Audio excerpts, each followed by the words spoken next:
చదవబడినటువంటి వాక్య భాగములో కొన్ని మాటలు మనం జ్ఞాపకం చేసుకుందాం. ఆయన యజ్ఞ పశువుగా, గొర్రె పిల్లగా, లోక పాప ప్రాయశ్చిత్తమై ఓన్లీ క్రొత్త నిబంధనలు మాత్రమే కాదు, పాత నిబంధనలో దేవుడు మోషే ద్వారా కొన్ని హెచ్చరికలు ఆయన చేశాడు. చాలామంది అనుకుంటారు ఈ క్రైస్తవ్యం అనేది వచ్చి ఈ వేళకి 2020 సంవత్సరాలు మాత్రమే అయింది, అంతకుముందు క్రీస్తు లేడు, ఈ బైబిల్ లేదు, ఈ బైబిలు బోధించే పాస్టర్లు కూడా లేరు, క్రైస్తవులు లేరని చాలామంది చెప్తారు. అది వాస్తవం కాదు. మనిషిని విమోచించడానికి ఆయన లోకానికి వచ్చి 2025 సంవత్సరాలు అయింది తప్ప, కొన్ని వాక్య భాగాలు మనం చూస్తే ఆయన నేల పునాది లేనప్పుడు, నేల మట్టి రవ్వంత లేనప్పుడు, అనాది కాలములోనే ఆయన ఉన్నాడని దేవుని శాసనం మనకి సాక్ష్యం ఇస్తూ ఉంది. దేవుని స్తోత్రం. అనాది కాలం అంటే నీవు నేను మొత్తాన్ని ప్రపంచమే లేదు, పర్వతాలే లేవు, జలధార లేదు, అంతా శూన్యంగా ఉన్న సమయం అందే దేవుడు ఉన్నాడని దేవుని యొక్క లేఖనం సాక్ష్యం ఇస్తూ ఉంది. దేవునికి స్తోత్రం. 2 వాక్య భాగాలు ఈ మధ్యాహ్న కాలంలో మీకు చదివించాను. నిర్గమాకాండం 13 అధ్యాయంలో 13వ వచనం, అదే గ్రంథం 34వ అధ్యాయం 20వ వచనం. ఇక్కడ గాడిద కట్టబడి ఉన్నది. కట్టబడిన గాడిద దగ్గరికి గొర్రె పిల్లను ప్రతిష్ఠ చేయాలి అంటాడు. అది బంధించబడి ఉన్నది. ఆ బంధించబడి ఉన్న స్థలానికి ఒక గొర్రె పిల్ల రావాలి. ఆ గాడిద పిల్ల స్థానంలో గొర్రె పిల్ల కట్టబడాలి, బంధించబడాలి. ఇంకా చెప్పాలంటే వెలకట్టి ఆ గాడిద యొక్క వెలంతో తెలుసుకుని ఆ గొర్రె పిల్లను చంపేయాలి. అక్కడ గాడిద పిల్లని విడిపించాలి. ఇది చాలా అన్యాయం కదా. గాడిద బైబిల్ ప్రకారంగా చూస్తే పాపము చేసిన నీకు నాకు సాదృశ్యంగా కనబడుతూ ఉంది. దేవుని స్తోత్రం. గాడిదంటే పాపము చేసిన మనిషి. ఈ మనుషుడు ఎలా ఉన్నాడంటే కట్టబడి ఉన్నాడు. ఈ రోజున ఎలా ఉన్నాడమ్మా? కట్టబడిపోయి ఉన్నాడు. దేనికి కట్టబడ్డాడు? పాపానికి కట్టబడ్డాడు.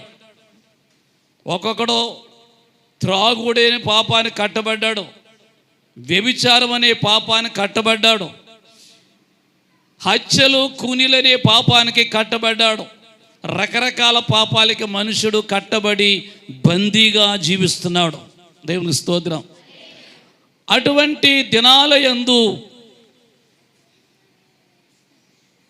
దేవునికి మాత్రమే కనికరం కలిగింది ఈ మనిషి మీద.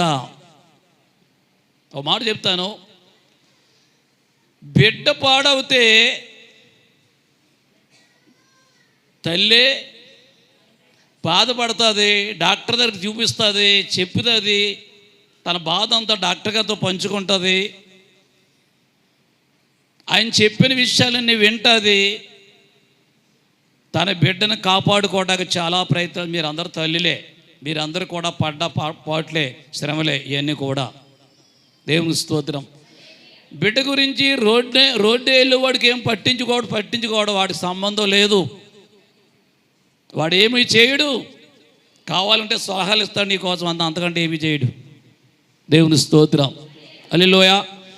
ఇక్కడ మనం చూస్తున్నట్లే బంధించబడిన మానవుడి దగ్గరికి ఆయన గొర్రె పిల్లగా వచ్చాడు. ఎలా వచ్చాడు? గొర్రె పిల్లగా వచ్చాడంటే ఆయన నిజంగా గొర్రె కాదు. గొర్రె పిల్లలో కొన్ని లక్షణాలు ఉన్నాయి. గొర్రె పిల్ల తెలివైంది కాదు.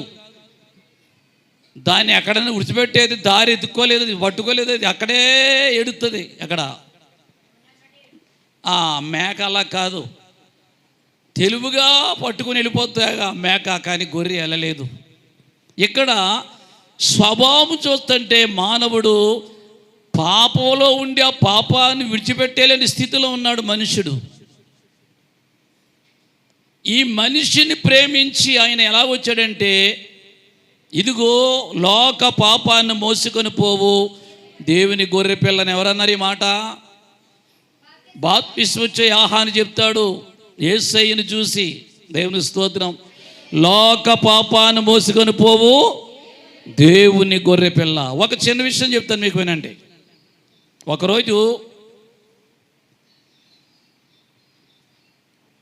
ఒక బోయవాడు రకరకాల పిట్టలను పట్టుకుని ఒక సంచిలో బంధించి భుజం మీద వేసుకుని వెళ్ళిపోన్నాడు నడిచి. ఆ వెళ్ళిపోతున్న టమేమందు అతను వెనకాల ఒక యవ్వనస్తుడు అందగాడు యువరాజు ఒకడు వచ్చి ఆగాడంట. ఒరే, ఏమున్నాయి అందులో అని అడిగాడు. ఇందులో ఒకటి కాదండి బాబా, గోరింకలు ఉన్నాయి, పావురాలు ఉన్నాయి. ఒకటి కాదండి బాబు, అన్ని జాతి పక్షులు ఇందులో ఉన్నాయన్నాడంట. ఎందుకు రాయ్యే? అమ్ముకొని బతుకుతాను బాబయ్య, నేనేమి పని చేయలేను బాబు అన్నాడంట. అప్పుడు అన్నాడు ఆ రాజు, ఒరే అన్ని బడికి తీరా అన్నాడు. అట్లా కాళ్ళు కట్టేశాడు, గుట్ట కింద వేశాడు. వీటన్నిటి రేట్ ఎంతో చెప్పు అన్నాడు. గుట్ట కింద వేసిన తర్వాత ఏమంటాడు ఆయన? మొత్తం రేటు అడుగుతాడు. 2, 3 అనలేదు, మొత్తం అన్ని రేటు చెప్పు నాకు అన్నాడు. ఎందుకని బాబు మీకు అన్నాడు వీడు. ఒరే నీ ఎందుకు ఆ గొడవ, నీకు ఎందుకు, దీని రేటు ఏంటో చెప్పు నాకు, అది నాకు కావాలని అడిగాడు. వాడు కిట్టే రేటు ఏదో చెప్పాడు. అప్పుడు అన్నాడు రాజు, వీటికి కట్టేసిన కొట్లని ఉప్పే అన్నాడు. కొట్లని ఉప్పు ఎగిరిపోతాయి బాబయ్య పైకి, దొరకవు అన్నాడు. ఒరే వాటిని ఎగిరిపోవాలని స్వేచ్ఛ కోసమే నేను ఉప్పేమంటున్నాను. నీకు కావాల్సింది ఏంటి? డబ్బే కదా కావాలి నీకు ఎంత డబ్బో ఇచ్చేస్తాను నేను, విడిచిపెట్టాయి అన్నాడు. ఇక పోయిదేముందంగా వదిలేసాడు. అవన్నీ కూడా వెళ్ళిపోయాయి. ఈ పెట్టెలు పట్టుకున్న బోయవాడు ఎవడో చెప్పన? సాతానుడు. ఆగి నీకెంత కావాలని అడిగి ఈ పక్షులు వదిలేయి అని చెప్పి విడిచిపెట్టిన వ్యక్తి ఎవరంటే మన ప్రభు అయిన యేసయ్యకి సాదృశ్యంగా ఉంది. దేవుని స్తోత్రం. ఈ రోజున మానవుడు కట్టబడ్డాడు, కట్టేశాడు చాలామందిని పాపాలకే, రకరకాల పాపాలకి, వ్యసనాలు. ఆ వ్యసనాలు వదిలేద్దాం అనుకుంటాడు, కానీ వ్యసనాలు వదలలేడాడు, అందులోనే కొట్టుకుని జీవిస్తూ ఉంటాడు. కారణం ఏంటి? క్రీస్తుని దగ్గరికి రావాలి. దేవుని స్తోత్రం. నిన్ను స్వతంత్రుడిగా చేయాలంటే యేసయ్య నీ దగ్గరికి రావాలి. ఆయన నిన్నేం చేయాలి? విడిపించాలి, బంధకానాల నుంచి విడిపించాలి. దేవుని స్తోత్రం. యేసయ్య లోకానికి మతంలో కలుపుకోవడానికి రాలేదు, తెల్లోళ్ళు మొత్తం పంచిపెట్టక రాలేదు. ఆయన కులానికో దేవుడు లేడు అమ్మా, కులానికో దేవుడు లేడు.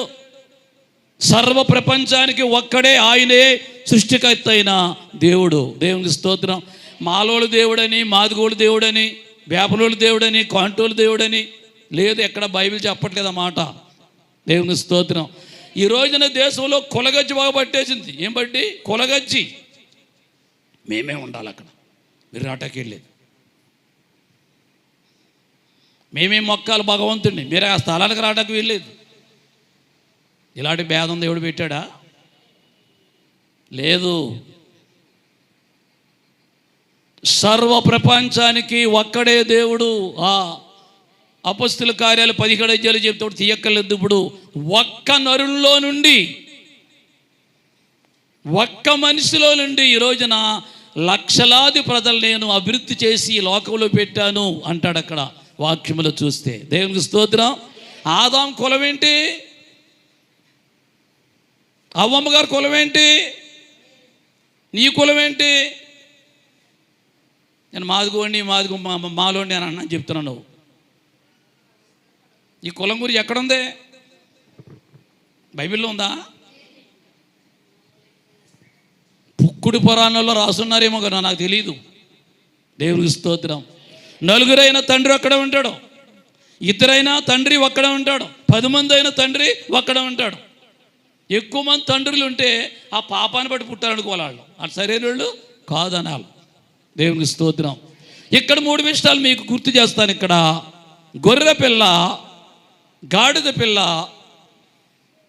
వెల ఇచ్చి విడిపించుట.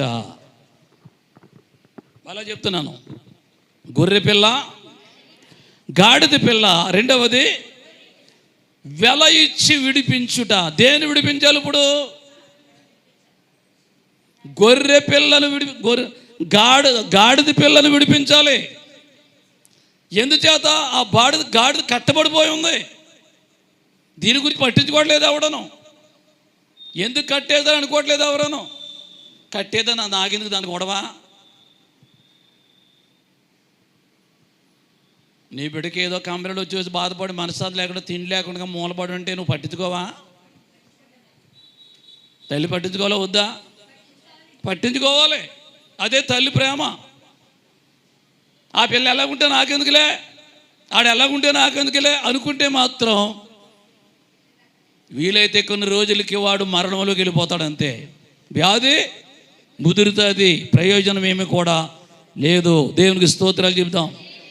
గాడిద పిల్ల బందీగా ఉన్న గొర్రె పిల్ల ఏం చేయాలి? ఇప్పుడు వెల చెల్లించాలి. ఏం చెల్లించాలమ్మా? వెల ఖరీదు చెల్లించాలి. అక్కడ ఖరీదు కట్టి దాన్ని ఏం చేయాలి?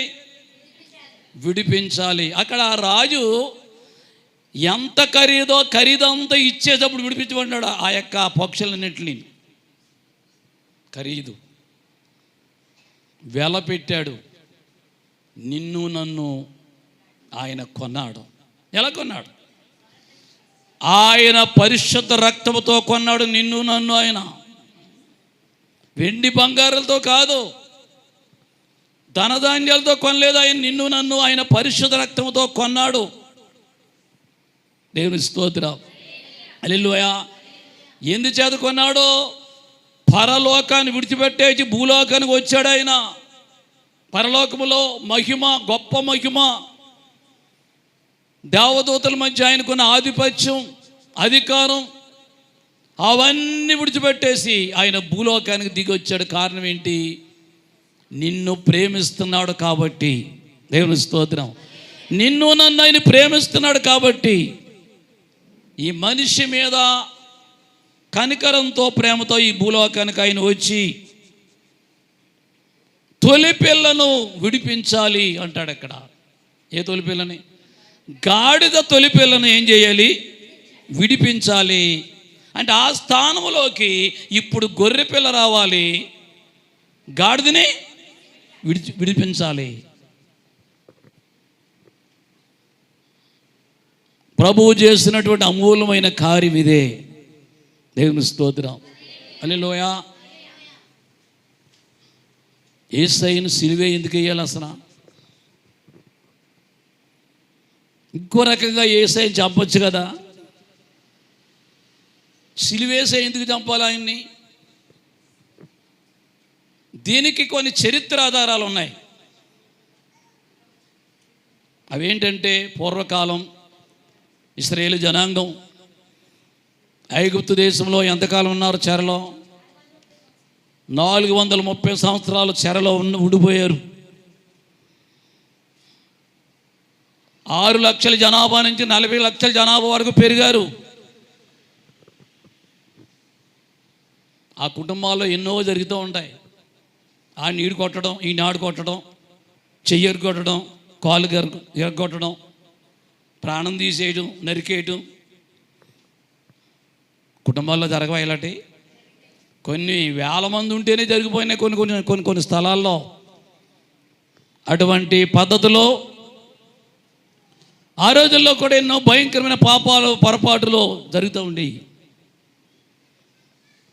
దేవుడు ఒక శాస్త్రమును పుట్టించాడు. అదేంటంటే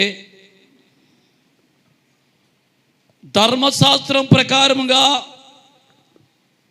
ఎవడిలోనైనా పొరపాటు అనేది ఉంటే, లేకపోతే ఎవరిని హత్య చేసినా, కూనీ చేసినా, చంపేసినా, లేకపోతే విచారమనే పాపం చేసి మోసంలో పడిపోయిన ఏం చేసినప్పటికీ 3-4 సాక్షుల ప్రకారంగా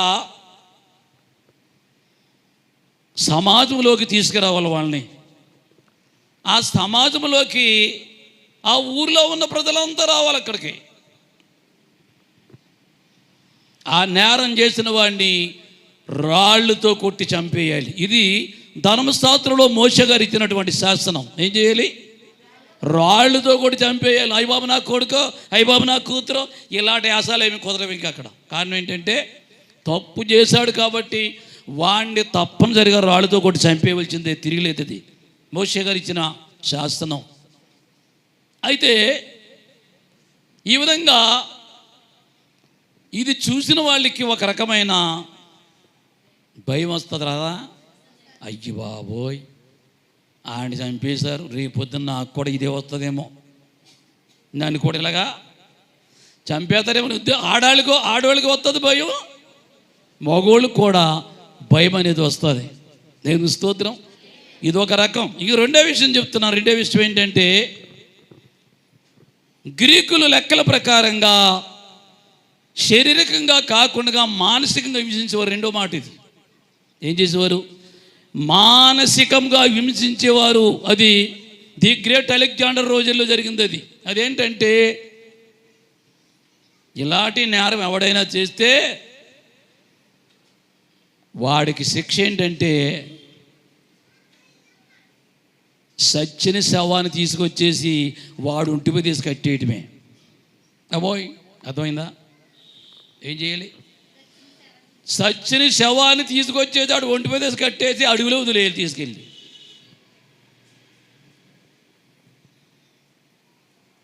ఏం చేత శవం? స్మెల్ బాగుంటుందా? ఏమంటే చచ్చిపోయినాడు శవం బాగుంటుందా? 3 రోజుల క్రితం చచ్చిపోయినాడు శవాల దగ్గర ఎప్పుడైనా వెళ్ళారు మీరు? ఇలాంటి విషయాలు మా ఎస్ఐకి తెలుసు. వాడు చాలా చూస్తూ ఉంటాడు అక్కడక్కడ. వాడికి ధైర్యం కూడా వచ్చేది చెప్పాలంటే ఇలాంటి విషయాల్లో.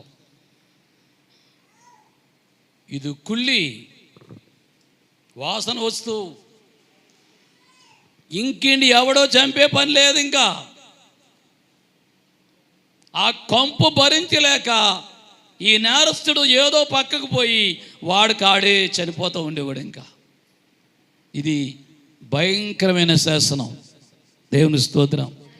అయితే మూడవదిగా చూస్తే రోమీయులు వాళ్ళు పెట్టిన శాస్త్రం ఏంటంటే ఎవడైనా నేరం చేస్తే వాడికి శిలువ మరణం విధించాలి. ఏం చేయాలి? శిలువే చంపేయాలి, ఆయన బతకనివ్వకూడదు. మరి రోమీలకు అది ఉంటే యేసు ప్రభువుని ఎందుకు సిలువేశారు? మరి ఆ రోజుల్లో రోమీల యొక్క శాస్త్ర ప్రకారంగా రోమీలు చేతి క్రింద ఉన్నారు యూదులంతా. అధికారం ఉందా ఎవరిదే? ఏమైనా జరిగా చదువుతున్నారా?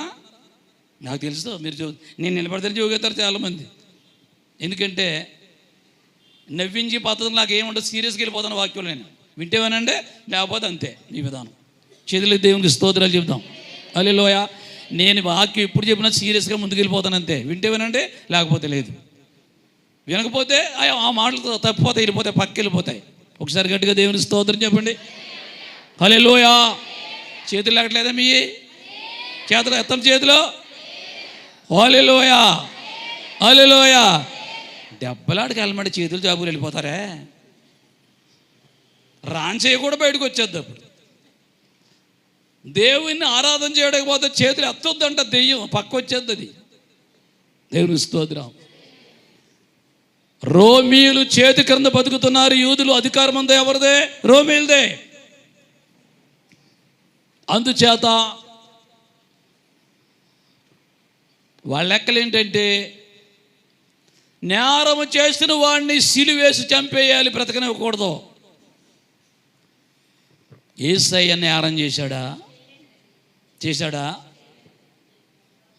మరికి ఎందుకు ఆయనకి వేసే పరిస్థితి వచ్చింది? శాప్యానికి గురైన మనిషి నీవు నేను. ఆదాము జీవించిన కాలంలో మొట్టమొదటగా నేరాన్ని చూపించి మోసంలో పడేసింది అవ్వని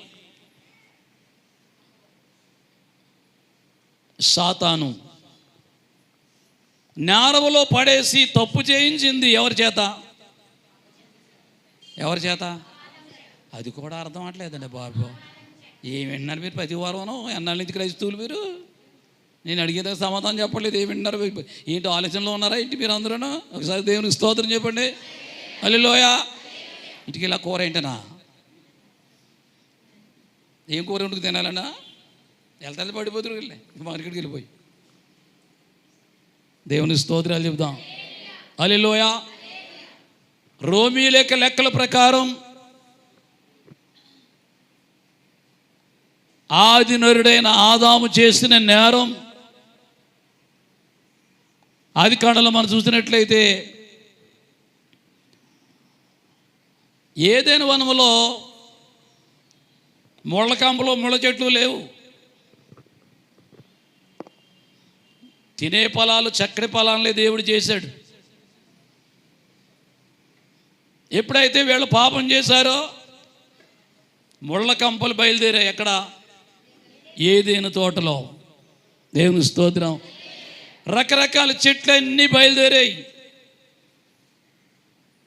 మానవుడు చేసిన పాపాన్ని బట్టి భూమి శపించబడి ఉన్నది. ఏమైంది? శపించబడ్డ కారణం ఎవరో? మనిషే. అంతకుముందు ముళ్ళకంపలో ముళ్ళు లేవు. దేని చూసినా హాని చేసేదే. తేలు, జర్రి, కట్లపాం, పొడపాం, త్రాసుపాం, ఇంకేంటి ఇప్పుడు రాలేదు మీ ఇంటికి వెళ్ళటి. దేవుని స్తోత్రం. ఇవన్నీ ఏం చేస్తాయి? హాని చేస్తాయి కదా. ఒకసారి సాధు సుందర్ సింగ్ అంట ఓ నది ఒడ్డున ఉన్నాడంట. జరిగిన సంగతి అది. ఒడ్డుంటేనే ఎదరి నుంచి అంట ఓ తేలు వస్తుందంట. ఏమవుతుందమ్మా?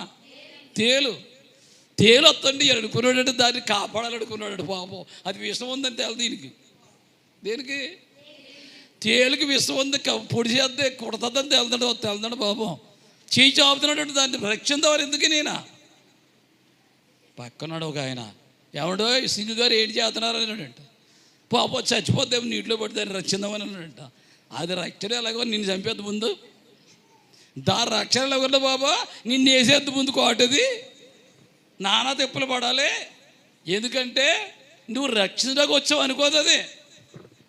అమ్మా ఏం చేద్దా? నువ్వు రక్షణకు వచ్చావు అనుకోదు అది. ఈడెవడో ఏదో చేయనట్టు పొడి చేద్దాం ముందు వేసేద్దా.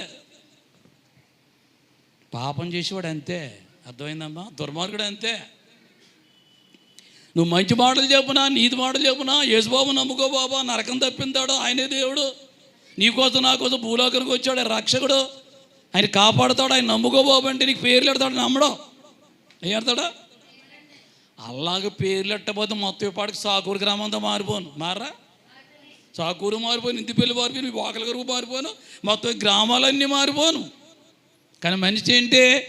ఆడి విషమే కోరుకుంటాడు, హాని చేయడమే కోరుకుంటాడు, కీడు చేయడమే కోరుకుంటాడు. అదే వాడికి ఏంటది? వాడికి ఆనందం, సంతోషం, దీని మించింది లేదు అనుకుంటాడు మనిషి. దేవునికి స్తోత్రం. అలాగే చేసిన తర్వాత సాధు సందర్శించిన దాన్ని పట్టుకోవడం అనేటండి ఆ తర్వాత. ఎందుకంటే కొన్నిసార్లు కొన్ని పద్ధతుల్లో హాని జరుగుతుంది, హాని చేస్తాడు అనే ఉద్దేశాన్ని బట్టి దేవుడు ప్రేమతో వచ్చాడు తప్ప ఈ రోజున దేవునికి మానవుడే హాని చేశాడు. ఏం చేశాడమ్మా? మానవుడు దేవుడికి ఏం చేశాడు? హాని చేశాడు. అన్యాయపు తీర్పు జరిగింది. అన్యాయంగా అర్ధరాత్రి గారు తీర్పు తీర్చారు ఆయనకి. యూదులంతా ఏం కోరుకున్నారా? ఈ యేసుని సిలువేయాలి,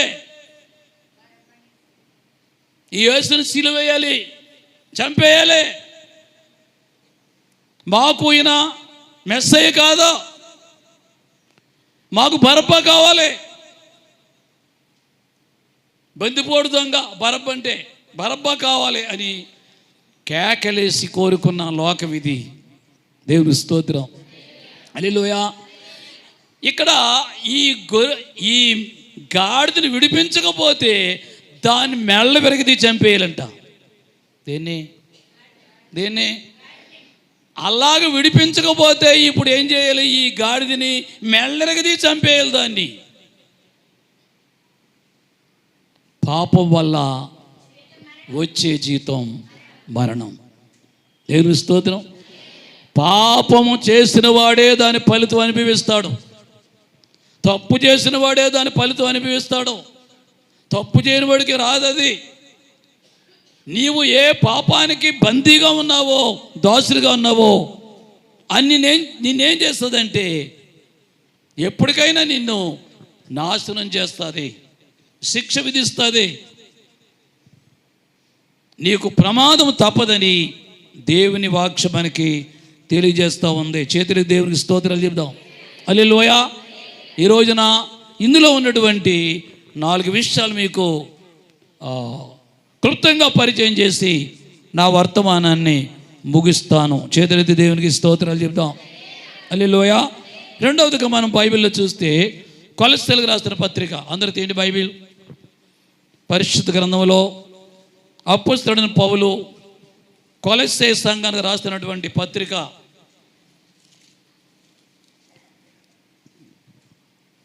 2వ అధ్యాయం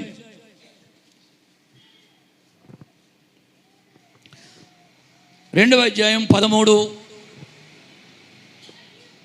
14 వచనాలు చదువుదాం. మరియు అపరాధముల వలనను శరీరమందు సున్నతి పొందక ఉండుట వలనను మీరు మృతులై ఉండగా దేవుడు వ్రాతపూర్వకమైన ఆజ్ఞ వలన మన మీది రుణముగాను మనకు విరోధముగాను నిండిన పత్రమును మేకులతో సిలువకు కొట్టి దానిని ఎత్తి దాని మీద చేవ్రాతను తుడిచివేసి మనకు అడ్డము లేకుండా దానిని ఎత్తివేసి మన అపరాధములన్నీ క్షమించి ఆయనతో కూడా మిమ్మును ఏమండి ఎందుచేత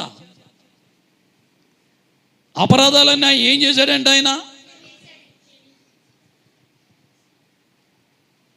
క్షమించి.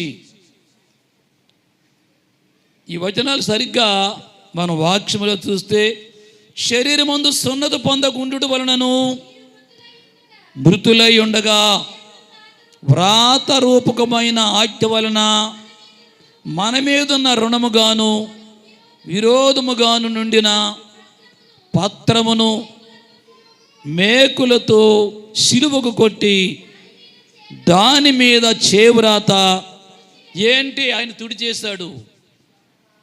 నువ్వు పాపివి, నువ్వు దొంగవి, నువ్వు హంతకుడివి, నువ్వు మోసగాడివి, లేక నువ్వు అసూయపరుడివి అనే పాపము నీ మీద వ్రాయబడి ఉన్నది.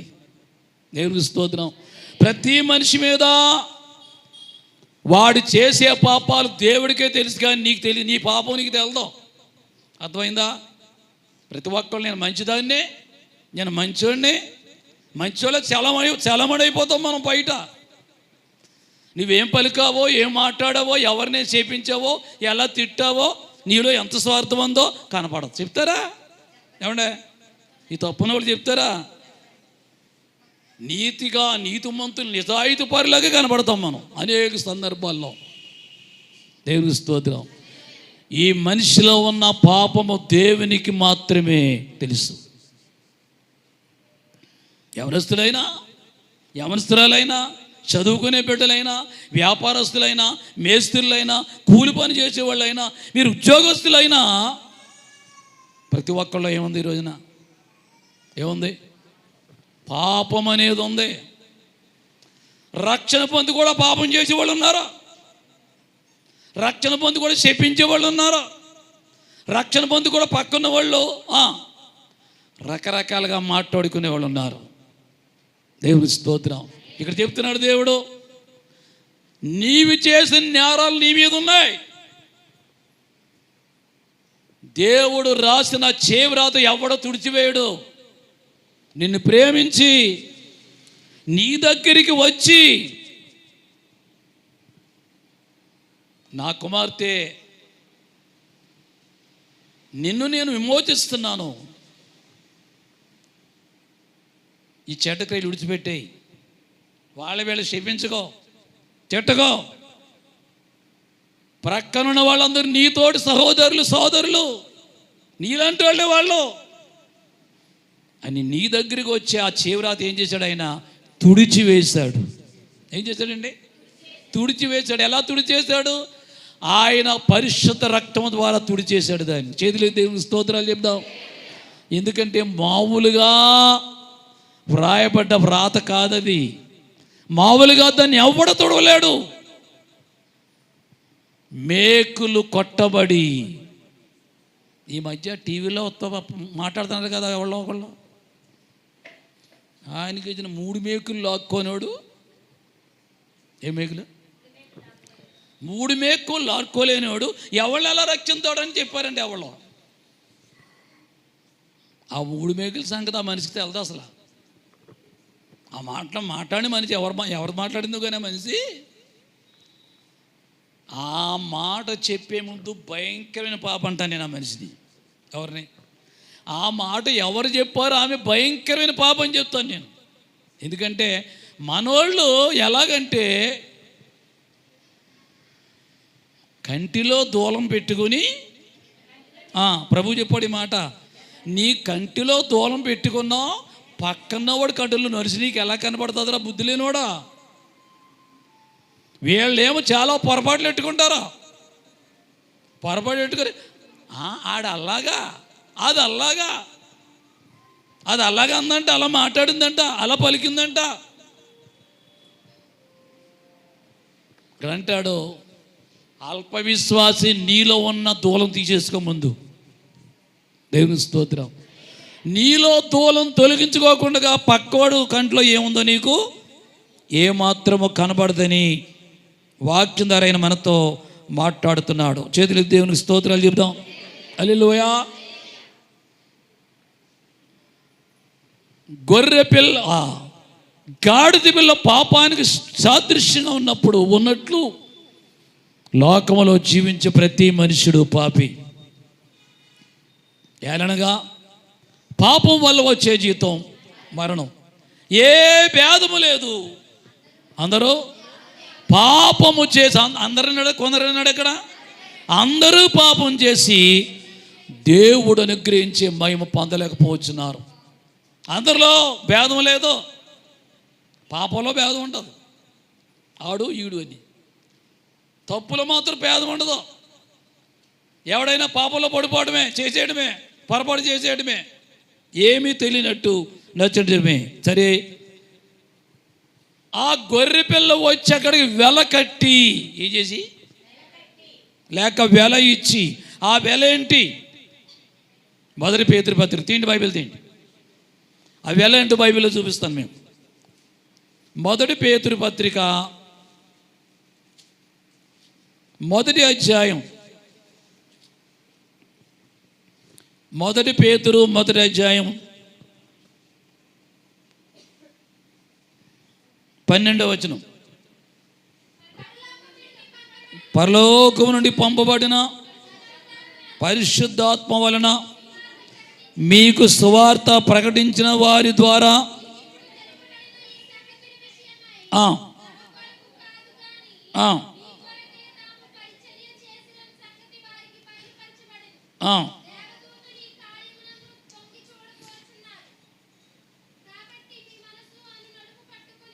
ఉమ్. ఆ. ఆయన ఇచ్చిన వెల. యేసయ్య లోకానికి వచ్చే ముందు రాజులు, ప్రవక్తలు, న్యాయాధిపతులు, యాజకులు లోకంలో తిరిగి, పట్టణాల్లో తిరిగి దేవుని యొక్క సువార్తను ప్రకటించారు. దేవుని స్తోత్రం. దేవుని యొక్క వాక్యాన్ని ప్రకటించారు. దేవుని యొక్క వాక్యాన్ని చెప్పారు. ప్రవక్తల మాటలు వినలేదు, న్యాయాధిపతుల మాటలు వినలేదు, యాజకుల మాటలు వినలేదు, రాజుల మాటలు వినలేదు. అందరి మీద తిరుగుబాటు చేసి, వీలైతే కొంతమంది ప్రవక్తలు చంపారండి యూదులు. ఆ రోజుల్లో ఏం చేశారు? రాళ్లతో కూడా చంపేశారు. ఎందుకు? వాళ్ళు చెప్పే మాటలో వీళ్ళలో ఉన్న పాపాలు బట్టబయలు అయిపోతున్నాయి, తప్పులన్నీ బయటకు వచ్చేస్తున్నాయి. తప్పులు బయటకు ఒప్పుకోడు కదా ఎవడు సాధారణంగా. తప్పు చేసినట్టు తప్పు ఒప్పుకోడు, దాన్ని కప్పేసుకుంటాడు. పక్కోడు మాత్రం ఏముందో చెప్తాడు, ఈడి తప్పు మాత్రం ఒప్పుకోడు. దేవుని స్తోత్రం. అయినప్పటికీ దేవుడు ఏం చేశాడు? ఓర్చుకున్నాడు. ఏం చేశాడమ్మా? ఓర్చుకున్నాడు, సహించుకున్నాడు. అందుకే ఆయన తన సొంత కుమారుడైన యేసయ్యని భూలోకానికి పంపించాడు. దేవుని స్తోత్రం. ఏమంటాడంటే ఏకైక కుమారుడు, అద్వితీయ కుమారుడు. అంటే ఒకే ఒక కుమారుడు.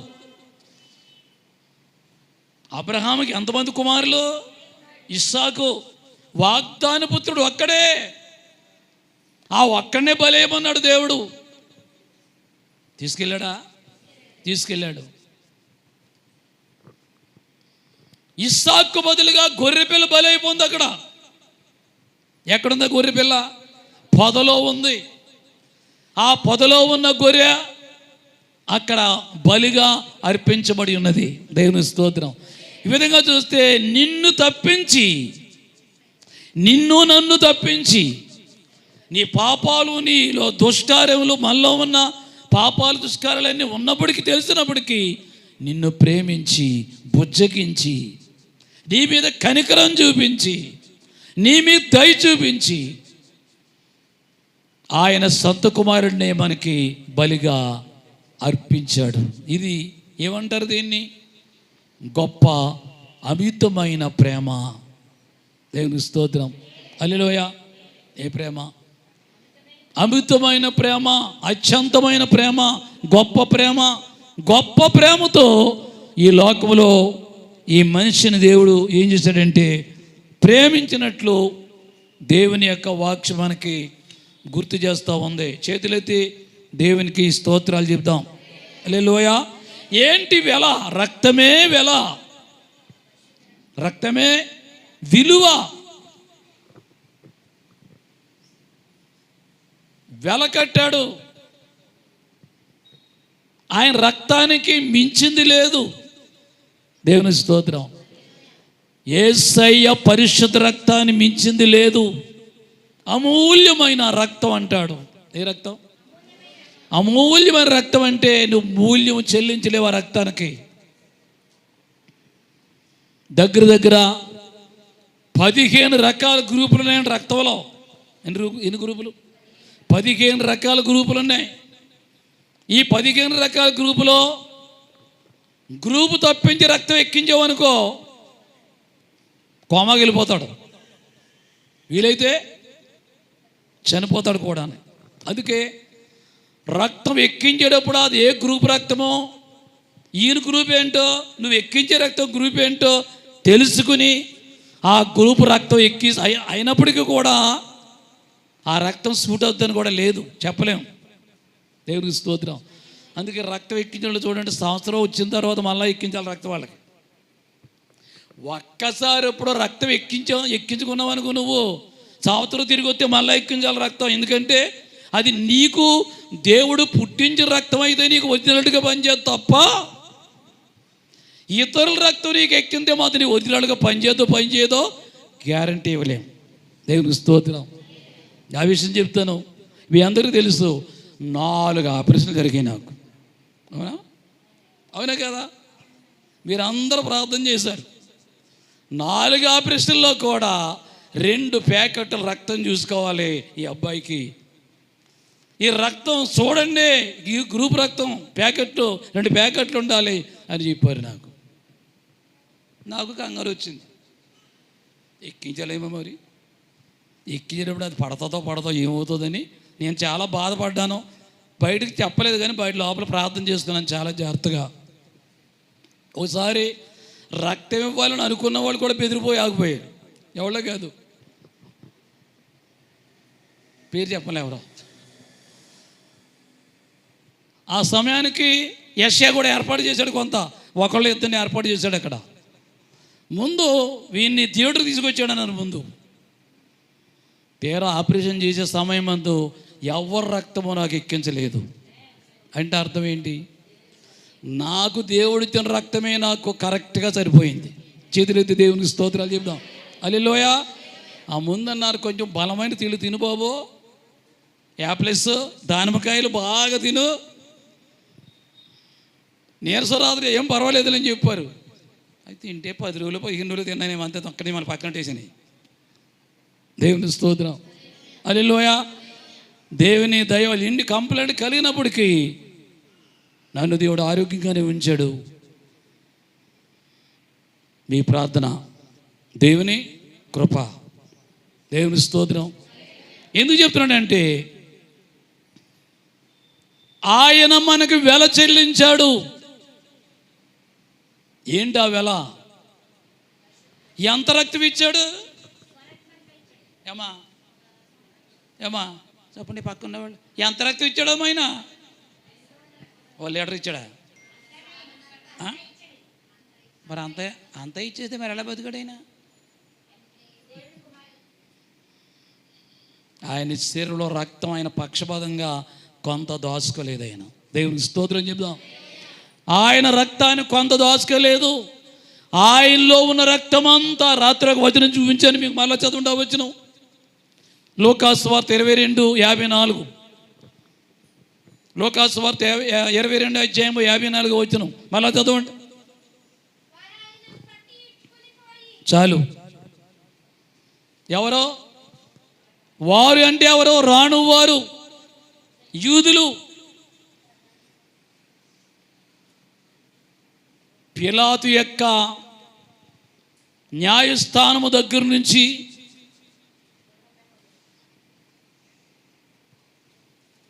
గొల్గతా కొండ వరకు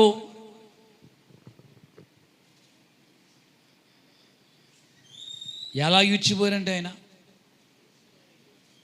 ఈడ్చుకుపోవడం అంటే చిన్న విషయం అనుకున్నావా? చచ్చిపోయిన కుక్కని ఈడ్చుకెళ్తావు ఆడవరకే. ఎలా ఉంటుంది దాని శరీరం? శరీరం ఏమైనా ఉంటుందా? ఈయన ఎంత దూరం ఈడ్చుకెళ్ళారు రాత్రి చెప్పాను మీకు. 3 కిలోమీటర్ల దూరం. 3 కిలోమీటర్ల దూరం, దగ్గర 2 మైళ్ళు అండి. 2 మైళ్ళ దూరం ఈడ్చుకుపోతే ఆయన శరీరం ఏమైపోద్ది? ఆయన ఒలి కనబడుతుందా? చర్మం కనబడుతుందా? మాంస కండలు కనబడతాయా? బైబిల్ చదవటం కాదు, ఆ చదివే వాక్యాన్ని చాలా ఆలోచన చేయాలి మనం. ధ్యానించడం అంటే ఏంటంటే అదే. ఎందుకండి ఆ బాధ ఆయనకి? దేవదూతల మధ్య పరలోకంలో కూర్చుంటే సరిపోద్ది కదా ఆయన. ఎందుకు ఈ తిప్పలి పాటలో? దేవుని సందుకు వచ్చి 1 గంటకు వచ్చిన వాక్యం ఎంత బాధో నీకు. నిక్షేపంలో కూర్చుని దేవుని వాక్యం అంటే ఎంత బాధో, ఎంత బాధపడిపోతావో. దేవుడి కోసం ఏ కష్టం అనిపించావు నువ్వు, ఏ శ్రమ పడ్డాపో దేవుడి కోసం నువ్వు. ఆ సొంత రక్తమే ఇచ్చాడు నీకు, రక్తం కార్చాడు. నువ్వు ఏ శ్రమ అనిపించావు దేవుడి కోసం. ఆదివారం వచ్చేది ఒక కూర్చొని వెళ్ళిపోవడం గొప్ప కాదు. శనివారం వచ్చేది కూర్చొని వెళ్ళిపోవడం పెద్ద గొప్ప కాదు. చెప్పనా? ఎలాంటి సాధన, కష్టం, శ్రమ వచ్చినా ఆయన సాక్షిగా నువ్వు నిలబడాలి. ఆయన గురించి సాక్ష్యం ఇవ్వాలి నువ్వు. ఆయన కోసం వీళ్ళు ప్రాణం పెట్టే పద్ధతికి నువ్వు ముందుకు రావాలి. దేవుని స్తోత్రం. ప్రాణం ఇవ్వటం మాత్రమే కాదు, ఆయన ఒళ్ళు అసలు ఏం అడ్రస్ లేకుండా వెళ్ళిపోద్ది.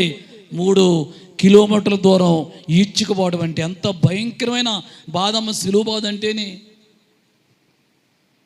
ఏదో 40 రోజులు ఉంటూ ఉపవాసం కాదు, జోడు పక్కన కాళ్ళలో నడిచి వెళ్ళటం కాదు, నీసు మాసాలు మానేయడం కాదు. ఇలాంటి చేస్తారు. పేరుకు ఉపవాసం, కొంతమంది పేరుకు ఉపవాసం. ఓ పాస్టర్ గారు చెప్పాడు, ప్రార్థన అయిపోయిన తర్వాత ఆయన భోజనం తీసుకెళ్ళారంట. ఉపవాసం ఉన్నవాడంట ఓ అత్త అట్టిపడి తింటుందంట, చక్కెరకేళ్ళు అట్టిపడి 6 ఇడ్లీలంట, కేజీ చక్కెర పాలంట. ఈ పాస్టర్ గారు అనుకున్నాడంట, నేను కూడా భోజనం చేయడం మానేసి ఉపవాసం అంటే సరిపోనేమో. ఎందుకు అనుకున్నాడు? చేసి పోయిన అందుచేత ఎంత తింటాం, అంతే కదా, అందుకంటే ఏం తినాం కదా.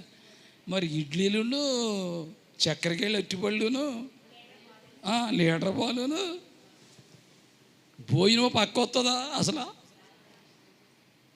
ఇలాంటి ఉపవాసం చేస్తారు కొంతమంది. అమ్మగారు ఎక్కడ పైన ఉంటారు, పైకి వెళ్ళిపోతే రసం అంతాను. ఏ రసం? బత్తా రసం, దానిమ్మకాయల రసం అంతా వెళ్ళిపోద్ది పైకి. పేరుకేం ఉపవాసం. నీకు ఇష్టమైన ఉండగలిగితే ఉపవాసం ఉండు, లేదా మానే, అంతే. దేవుని స్తోత్రం. ఏర్పాటు చేసిన కోటాల్లోనూ తప్పనిసరిగా పాలు పొంది వాక్యం వెళ్ళు, చాలు. ఉపవాసం ఉండాలంటే ఉండు, లేకపోతే మానే. అంతేగాని మనిషిని మాత్రం నీవు ఉపవాసం ఉన్నట్టు నటించుకో, మోసం చేయకు, అది ప్రయోజనం ఏమీ లేదు. చేతులు దేవునికి స్తోత్రాలు చెబుతాం. హల్లెలూయా. ఎందుకంటే ఇలాంటి ఉపవాసాన్ని దేవుడు మెచ్చుకోడు. హృదయపూర్వకంగా ఉండాలంటేని, లేకపోతే మానే. యేసయ్య కష్టం ఎంత గొప్ప కష్టమో తెలుసా? ఎంత ఈడ్చుకుపోతున్నా నా ఒళ్ళు రేగిపోతుంది, ఆగండి అన్నాడమ్మ. ఆయన అసలు మాట్లాడలేదండి, మాట్లాడలేదు, సమాధానం చెప్పలేదు, ఆయన ఏమనలేదు. ఈడ్చుకుపోతుంటే అలాగే వెళ్ళిపోయాడు, అంతే. ఆయన చచ్చిపోయిన కుక్క అనుకున్నావు. ఆయన ప్రాణము కలిగి 33.5 సంవత్సరాల వయసులో ఉన్న యవనస్తుడు యేసయ్యప్పటికి. దేవుని స్తోత్రం. వెల ఇచ్చి యేసు క్రీస్తు రక్తమే వెల. చూడండి, 1 పేతురు పత్రిక. ఈ మాటలు నేను చదివి వాక్యాన్ని క్లోజ్ చేస్తాను. పేతురు రాసిన 1 పత్రిక 1వ అధ్యాయం 18-19 వచనాలు. పితృపారంపర్యమైన మీ వ్యర్థ ప్రవర్తనను విడిచిపెట్టినట్లుగా వెండి బంగారము వంటి క్షయ వస్తువుల చేత మీరు అమూల్యమైన రక్తము చేత నిర్దోషము నిష్కళంకము గొర్రె పిల్ల వంటి క్రీస్తు రక్తము చేత మీరు విమోచించబడితిరి. చాలు. ఏ రక్తం అంటే అయింది? అమూల్యమైన రక్తం. మూల్యము చెల్లించలేని రక్తమైంది. హెబ్రీ పత్రికలు అంటాడు, గొర్రెల యొక్కయో మేకల యొక్కయో రక్తముతో కాక ఆయన రక్తముతో. దేవుని స్తోత్రం. ఆత్మ కలిగిన మానవుడి కోసం ఆత్మలేని జంతువుని బలేసైతే పాపం పోదు. ఏమండే? కోడి, మేక, గొర్రె, గోవి ఆత్మ ఉందా? ప్రాణమేముంది, శరీరం ఉంది. కానీ యేసయ్య ఏం కలిగిన వాడు? ఆయన మరణములో మర్మం ఏంటో చెప్పాను మనం మీకు పోయిన 2-3 రోజుల క్రితం. ఏంటి? ఆయన మరణములో ఉన్న మర్మం. బలవంతంగా యేసుని ఎవరు సిలువేయలేదని, ఆయననే ఇష్టపడే ప్రాణాన్ని ఇచ్చాడని, సిలువేసేవాళ్ళు వచ్చినప్పటికీ వాళ్ళకి తెలియలేదని, ఎవరిని వెతుకుతున్నారు మీరంటే యేసయ్య ఏమన్నాడు? నజరేయుడైన యేసుని వెతుకుతున్నాం అన్నప్పుడు ఆయన నన్ను పట్టుకోండి అన్నప్పుడు ఏం జరిగింది? పట్టుకున్నారా? లేదో, వెంటనే పడిపోయారు. బహుశా ఆయన కాళ్ళ మీద పడిపోయారే వీళ్ళు. రెండోసారి ప్రభు అంటాడు, బాబో ఎవరు వెతుకుతున్నారు మీరు? మేము నజరేయుడైన యేసుని వెతుకుతున్నాం బాబు అంటే, నేనే కదా పట్టుకోమని చెప్పాను, ఎందుకు పట్టుకోవట్లేదు మీరు అన్న తర్వాత పట్టుకున్నారు. ముందెందుకు పట్టుకోలేదు? వెనకాల ఎందుకు పట్టుకున్నారు? వాళ్ళు ముందు ఎందుకు పట్టుకోలేదంటే, దైవ కుమారుడుగా మహిమతో ప్రకాశిస్తూ ఉన్నాడు ఆయన, అందుకే పట్టుకోలేపోయారు ఆయన. దేవునికి స్తోత్రం. రెండోసారి ఎందుకు పట్టుకున్నారంటే, తన మహిమను వదిలి మనుష్య కుమారుడిగా ప్రత్యక్షమయ్యాడు కాబట్టి రెండోసారి ఆయన్ని పట్టుకున్నారు. దేవునికి స్తోత్రం. హల్లెలూయా. గొర్రె పిల్ల వంటి అమూల్యమైనటువంటి, ఏ రక్తం అంటాడు ఇక్కడ? అమూల్యమైన రక్తము చేత, అనగా నిర్దోషము నిష్కళంకమునైన గొర్రె పిల్ల వంటి క్రీస్తు రక్తము చేత మీరు విమోచింపబడుతారని. యేసయ్య రక్తం ఎలాంటిదమ్మా? అమూల్యమైన రక్తం, నిర్దోషమైన రక్తం, కల్మషం లేని రక్తం. ఆ రక్తంలో క్యాన్సర్ రోగం, టీవీ రోగం, షుగర్ రోగం, బీపీ వ్యాధులు లేవు. ఈరోజు మనుషుల రక్తం అంతా కలుషితం అయిపోయింది. ఎలాగా? నాకే కంప్లైంట్ లేదండి బాబు అన్నవాడు చెయ్యొద్దండి. ఒకసారి చూస్తాను నేను, చూసారా? ఒక్క చెయ్యలేదు బయటికి. పడుచోళ్ళు వీళ్ళు కూడా ఎత్తట్లేదు బాబు. ఈ పడుచోళ్ళు, ఈ చదువుకుని విద్యార్థులు అండి బాబు, వీళ్ళ మేడంలో, టీచర్లో వీళ్ళు ఎత్తట్లేదు అంటే అర్థం ఏంటి? ఇప్పుడు పెద్దోళ్ళ కంటే ఎక్కువ పడుచోళ్ళుగా ఉన్నాయండి, ఏమనుకోకండి. పెద్దోళ్ళ కంటే ఎక్కువ ఎవరికి బాగా పడుచోళ్ళుగా ఉన్నాయి ఎక్కువ ఇప్పుడు. కానీ వాళ్ళు చెప్పుకోరు. గ్యాసం, కిడ్నీ రోగాలు, ఓ పక్కన కిడ్నీలో నొప్పి, రాళ్ళయ్యే కిడ్నీ అండి అది. గ్యాస్ నొప్పి, ఒక నొప్పి కాదు, చాలానే.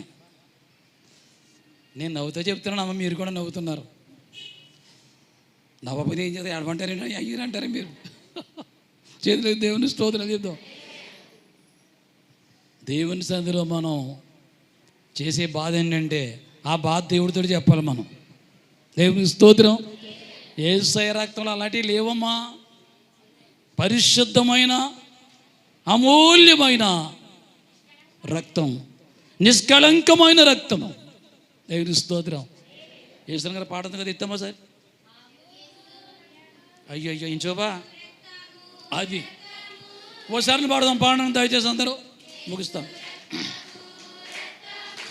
రక్తము, అమూల్యమైన రక్తము, నిష్కళంకమైన రక్తము, యేసు రక్తము, రక్తము, రక్తము, యేసు రక్తము. అందరూ పాడాలి, అందరూ పాడండి. అమూల్యమైన మన యేసయ్య రక్తము, ప్రతి మార పాపమును మన యేసయ్య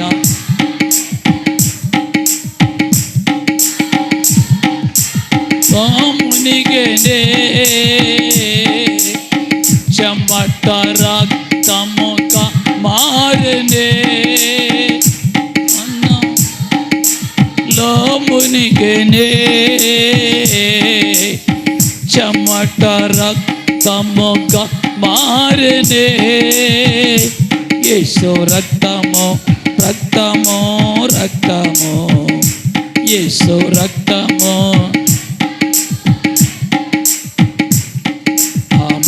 అమూల్యమైన రక్తము, నిష్కళంకమైన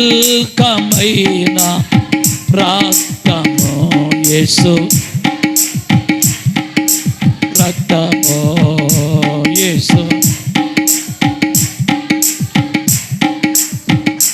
ఆమేన్. అందరం గట్టిగా చేతులు దేవునికి స్తోత్రాలు చెబుతాం. ఎలాంటి రక్తం? అమూల్యమైన రక్తం, ఏ దోషము లేని రక్తం. ఇందులో ఆయన రక్తమే మనల్ని పరికరిస్తుంది, పరిశుద్ధపరుస్తుంది. ఈ మాట చివరి వచనం, ఈ మాట చదువుకుని మనం ఊహించుకుందాం. మొదటి యోహాను పత్రిక 1వ అధ్యాయం, యోహాను రాసిన మొదటి పత్రిక 1వ అధ్యాయం 7వ వచనం. ఆయన వెలుగులోనున్న ప్రకారం మనమును వెలుగులో నడిచిన ఎడల అన్యోన్య సహవాసము గలవారమయ్యుందు. ఆయన కుమారుడైన యేసు రక్తము ప్రతి పాపము నుండి మనలను పవిత్రులుగా చేయును. ఏం చేద్దంట? ప్రతి పాపము నుండి. ఒక పాపం నుండి కాదు, 2 పాపాల నుంచి కాదు. ఏ పాపం నుండి? ప్రతి పాపము నుండి. ఒకడు అన్నాడంటే పాస్టర్ గారి దగ్గరకు వచ్చి, నేను చాలా పచ్చి దుర్మార్గున్నాడు బాబు, మామూలు దుర్మార్గుని కాదు, నన్ను కూడా క్షమించాడు బాబు ఆ దేవుడు. పాస్టర్ గారు అన్నాడంట, ఆయన క్షమించలేని జబ్బు అనేది లేదు, ఆయన క్షమించలేని రోగం అనేది లేదు. ఏ పాపం నుంచి అయినా సరే ఆయన క్షమిస్తాడు. దేవునికి స్తోత్రం. మహా గొప్పవాడైనటువంటి గౌతమ్ బుద్ధుడి దగ్గరికి ఓ బ్రాహ్మణుడు వచ్చాడంటే రోజుని వచ్చి అంటాడు, ఏమండి యేసు ప్రభు గురించి తెగ చెప్తున్నారు కదా ఈ పాస్టర్లంతా, మీకు తెలుసు కదా గ్రంథాలు, అసలు రక్షకుడు అంటే ఎవరు? ఎందుకు రక్షకుడు అన్నారు? ఒక్క మాటలో సమాధానం చెప్పండి అన్నాడంట. గౌతమ్ బుద్ధుడిని అడిగాడంటే వచ్చిన గౌతమ్ బుద్ధుడు ఉండగా జరిగిన సంగతి అది. ఆయన చెప్పిన మాట ఏంటంటే, గౌతమ్ బుద్ధుడికి యేసయ్య గురించి చాలా చరిత్ర తెలుసు అంట, బాగా తెలుసు. ఆయన చెప్పిన మాట ఏంటంటే, నేను చనిపోయిన 500 సంవత్సరాలకి భారతదేశం దగ్గరలో యేసయ్య ఎక్కడ పుట్టాడమ్మా? ఆసియా ఖండం. అంటే ఎవరిదా? అమెరికా వాళ్ళదా? తెల్లోళ్ళదా? కాదు, మందే. అంటే ఆయన ఎక్కడ పుట్టాడు? మన దేశంలో పుట్టాడు. అమెరికాలో, లండన్లో, జపాన్లో కాదు యేసయ్య పుడతా. దేవుని స్తోత్రం. చాలామంది తెలియక అమెరికా దేవుడు అంటారు, ఈయన ఆ తెల్లోళ్ళు దేవుడురా. ఎక్కడుందరా అడిగితే సమాధానం చెప్పలేరు వాళ్ళు. ఎక్కడుంది? అమెరికాలో కాదు పుడతా ఆయన. 500 సంవత్సరాలకి ఒక మహాబుద్ధుడు పుడతాడు, ఆయనే యేసు. ఇప్పుడు అన్నాడంటే ఈయన అర్థం ఒక ఆయనే యేసు అని నా గ్యారంటీగా ఎలా నమ్మాలండి? ఏమన్నాడు? ఆయనే యేసు అని గ్యారంటీ ఎలా నమ్మను? నమ్మకం ఏంటి, సూచన ఏంటి అని అడిగాడంట. అప్పుడు ఆయనకి ఈయన చెప్పిన సమాధానం ఏంటంటే, సర్వప్రజలు చేసిన పాపాల కోసం ఆయన మరణిస్తాడు, ఆయన నెత్తిని ముళ్ళ కిరణం తిక్కొడతారు, ఆయన పక్కన బళ్ళుంతో పొడుస్తారు, ఆయన రక్తమంతా కారుస్తాడు, అదే నీకు రక్షకుడని ఆనవాలు. అబ్బా, ఎంత గొప్పవాడండి గౌతమ్ బుద్ధుడు. దేవుని స్తోత్రం. ఆయన దేవుడు కాకపోయినప్పటికీ యేసయ్య గురించి స్పష్టంగా చెప్పాడు గౌతమ్ బుద్ధుడు. యేసయ్య గురించి ఒక బ్రాహ్మణుడికి. చేతులెత్తి దేవునికి స్తోత్రాలు చెబుదాం. హల్లెలూయ. ఎవరెవరో యేసయ్య గురించి ఎలా సాక్ష్యం చెప్పారో ఒకసారి బట్లపాలెంలో చలనచిత్రం వేసే యెషయా చూపించాడు అందరికని. ఎవరెవరో? చంద్రబాబు నాయుడు, పవన్ కళ్యాణ్, ఇంకెవరో సర్వేపల్లి రాధాకృష్ణ, ఎవరో ఆయన ప్రధాని, ఇంకా చాలామంది గురించి చూపించాడు కదా అక్కడ. అంటే వీళ్ళ నాయకులు దేశాన్ని పరిపాలన చేసిన వాళ్ళు వీళ్ళు ఏం చెప్పారు? ఆయన లోకరక్షకుడు, ఆయన సృష్టికర్త, ఆయన దేవాది దేవుడు, ఆయన మాత్రమే దేవుడు అనే మాట నాయకులు చెప్తుంటే ఏమి రాని వాళ్ళు, అతనికి చేతకాని వాళ్ళు, సావడం చేతకాని వాళ్ళు. నువ్వు మతం పట్టేవాడిని కదా, మొన్న మతం పట్టావా, ఎందుకు వచ్చిన మతం నీకదే, నీకు పెద్ద అర్థమైపోయినట్టు మతంలో దిగిపోయావా, ఏం చేసావా? ఇంకొకళ్ళు అంటారు మతం పుచ్చుకున్నావాడు కాదు నువ్వు. ఆయన అన్నాడంట, టీ పుచ్చుకుంటారు, కాఫీ పుచ్చుకుంటారు, మతం పుచ్చుకోవడం ఏంటి అన్నాడంట. ఆయన బాగా చెప్పాడు సమాధానం. దేవుని స్తోత్రం. దేవుని బిడ్డలారా, ముగిస్తున్నాను. గాడిద పిల్లగా ఒకానొక సమయంలో గాడిదలు మనం, గొర్రె పిల్లగా యేసయ్య నీ దగ్గరికి వచ్చాడు. దేవునికి స్తోత్రం. వేల చెల్లించి నిన్ను విడిపించి, అమ్మా నన్ను విడిపించాడు దేవుడు అన్నవాడు చేయొద్దండి, నన్ను విడిపించాడు దేవుడు అన్నవాడు చేయొద్దండి. వీళ్ళు ఏం చేయరు ఇప్పుడు, ఎవరో ఈ పక్కనే బాత్రూమ్ పొందారు మీరు, మరి మొఖాలు అలాగున్నాయి, వీళ్ళు బాత్రూమ్ పొందారు వాళ్ళ పైగా వాళ్ళు చెయ్యొత్తట్లేదు. సినిమా చూన్నారా? మాట్లాడరే పిల్లలారా, ఏం చూస్తున్నారు మీరు? వీళ్ళు ఏం చేయాలి నాకు అర్థం అవ్వట్లేదు. అంటే నా తెలుగు భాష అర్థం అవ్వట్లేదు మీకు? దేవుని స్తోత్రం. ఏం అడిగాను మిమ్మల్ని? దేవుడు విడిపించాడంటే వీళ్ళు ఎక్కి అక్కడే ఉన్నారు, వాటి ఎత్తట్లేదు వీళ్ళు. పాపము నుండి, ద్వేషము నుండి, లోకము నుండి, చీకటి కార్యాల నుంచి ఆయన మళ్ళీ ఏం చేశాడమ్మా? విడిపించాడన్న వాళ్ళు గుండెలపై చేసుకుని గట్టిగా స్తోత్రం చెప్పొచ్చు. అమ్మయ్యా, ఇప్పుడు దాకా ఏమైపోయి వీళ్ళు. దేవుడికి స్తోత్రాలు చెబుదాం. హల్లెలూయా. విడిపించబడ్డప్పుడు మీకు ఆనందమే.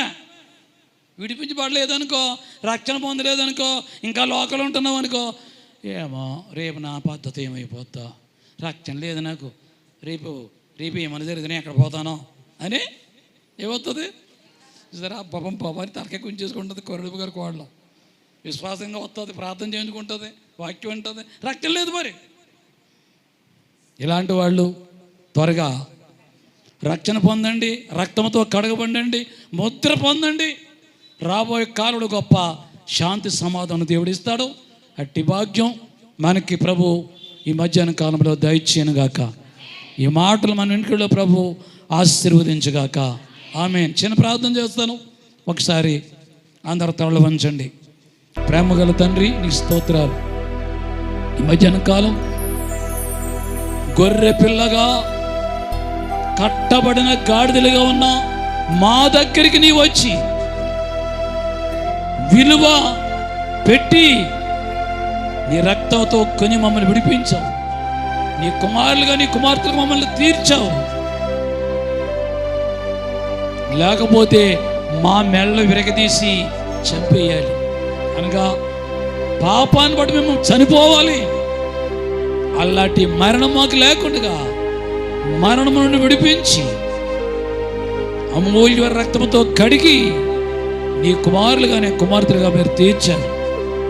అట్టి నీ రక్తంతో కడగబడిని బిడ్డలు మా సంఘంలో ఎవరైనా ఉంటే ఇప్పుడే ఈ నీ శ్రమ దినాల్లో మార్పు పొంది అంగీకరించి నీ రక్తముతో కడగబడి బంధకాల నుంచి విడుదల పొంది రకరకాల పాపాలని బంధకాల నుంచి విడిపించబడి నీ కుమారులుగా తీర్చబడి నీ మార్గంలో జీవించి నీ ఆశీర్వాదాలు పొందే భాగ్యం దయచి కూడని బిడ్డలందరినీ దీవించి మహిమ ఘనత ప్రభావం మీరు పొందుకొని యేసు పరిశుద్ధ నామములో ప్రార్థించి వేడుకొనిచిన మా పరమ తండ్రి, ఆమేన్. సాక్ష్యాలు చెప్పే బిడ్డలు ఉంటారంటే త్వరగా